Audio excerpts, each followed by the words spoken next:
সোমবার থেকে দেশব্যাপী ভোটার তালিকা হালনাগাদের কাজ শুরু হচ্ছে।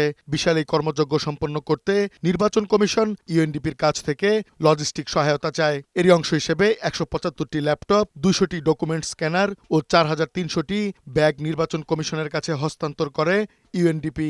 রোববার নির্বাচন ভবনে জাতিসংঘের বাংলাদেশের আবাসিক প্রতিনিধি স্টেফান লিলার এগুলো প্রধান নির্বাচন কমিশনার এএমএম নাসির উদ্দিনের হাতে তুলে দেন।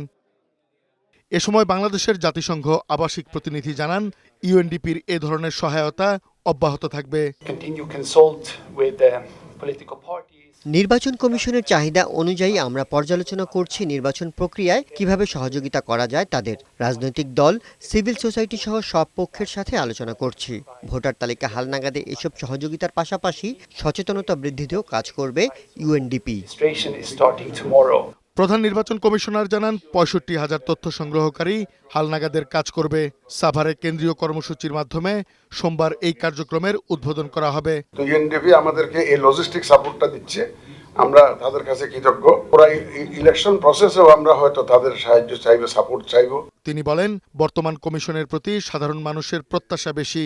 ইসি অবাধ সুষ্ঠু নির্বাচনে বদ্ধপরিকর। এক প্রশ্নের জবাবে সিইসি বলেন, কোনো রাজনৈতিক বিতর্কে জড়াতে চায় না কমিশন। এই রাজনৈতিক বক্তব্য মধ্যে আমরা ঢুকতে চাই না, আমরা রাজনীতির মধ্যে ঢুকতে চাই না।